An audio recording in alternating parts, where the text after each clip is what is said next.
Kuram vietu tālrunim vēl mūsdienās var izņemt bateriju. Šodien apstīsimies mazliet neparakstāku telefonu, tas ir Xcover 7.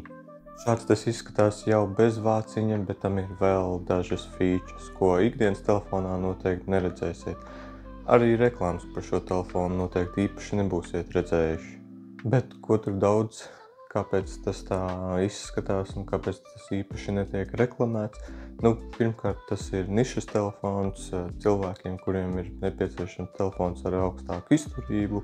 Un otrkārt, protams, uzņēmums grib nopelnīt, telefonu kompānija vēlas, lai jūs pērkat dārgākos modeļus, nevis, piemēram, kā šo.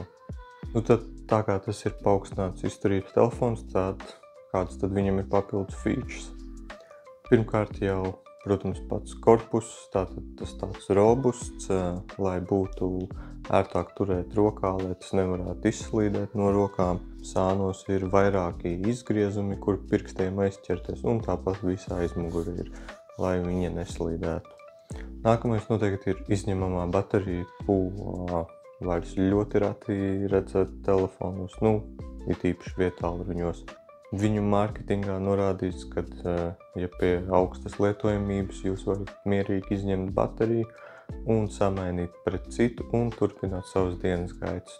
Nezinu, cik ļoti kāds šādu iespēju izmanto. Varbūt kāds, kas izmanto šos telefonus, var ierakstīt komentārā, vai tiešām mainat bateriju ikdienā, nevis uzlādējat vienkārši telefonu. Ar visu maināmo bateriju un noņemamo aizmuguri šim telefonam ir IP68 putekļu un ūdens drošība. Šobrīd jau parastiem telefoniem arī ir vismaz IP67, tātad šim ir paaugstinātā drošība pret ūdeni.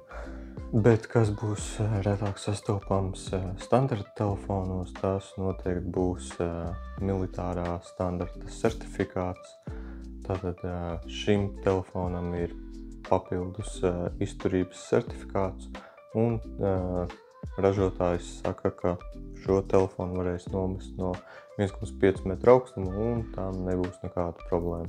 Lieta, ko es redzēju, ko nepiemin citi apskatnieki par šo telefonu, tātad apakšā telefonam ir tā saucamie pogo pins, ar ko var iespējams lādēt telefonu.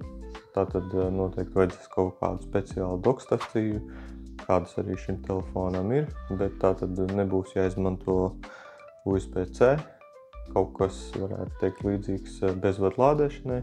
Noteikti tā kā nav bezvadu lādēšana šim telefonam, tāda tiek izmantota pogo pins.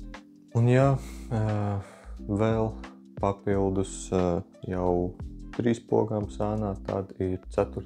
programmējumā poga otrā pusē. Noklusējumā tā ieslēdz lukturīti, Aizmugurī vispār ir 2 zipspuldes. Es īsti nezinu, kāpēc ieslēdzot lukturīti ieslēdzas viena, bet fotografējot ieslēdzas otra. Būtu ar lukturīti noteikti daudz labāk bijis kā bez 2 LED diodas strādātu. Protams, nav labā arī bez ļaunā. Kas tad nav labi ar šo telefonu? Tātad minēju, ka ir izņemama baterija, bet uzlādes ātrums ir tikai 15 vati. Un arī, kā es minēju, nav bezvadu uzlādes, bet šajā gadījumā ir pogo pins. Ja runājam par ekrānu, ekrāns nav AMOLED, tas ir vecākas klases ekrāns, un arī tam ir ļoti lielas malas. Tā kā tas nebūs pats labākais, ko mēs šajā cenu kategorijā varētu sagaidīt. Par kameru, kā redzams, aizmugurī ir viena vienīga kamera. Laikam jau būsim pieraduši, kad visai aizmugurī jābūt noklātai ar kamerām. Protams, nevaru teikt, ka tā kamera ir slikta, viss kārtībā ar viņu labos laikapstākļos. Man liekas, šobrīd arī kur telefonu var uzņemt ļoti labas bildes, bet, protams, ja paskatāmies citus telefonus, tad iegūstam vai fotokameru vai makrokameru. Šeit būs viena vienīga. Un pēdējais, ko var minēt par to, kas tad iekšā. Jā, šis būs jaunākais Androids, bet tieši par celžiem. RAMs ir tikai 6 GB, atmiņa ir 128 GB, kas ir pieņemami. Būs pavecākas klases procesors un videokarte. Tad nobeigumā parasti telefonu lietotāji noteikti neizvēlēsies šo telefonu. Es pat teiktu, ka nevajadzētu izvēlēties, bet šo telefonu izvēlēsies cilvēki, kuriem vajag papildus izturību no telefona puses, ko varēs izmantot, piemēram, būvlaukumos, autoatslēdznieki, pārvadātāji, kur ir iespējams saņemt sitienus, vai arī nepieciešams nodrošināties pret palielinātu saskaru ar putekļiem. Šis telefons tad iespējams būs priekš jums.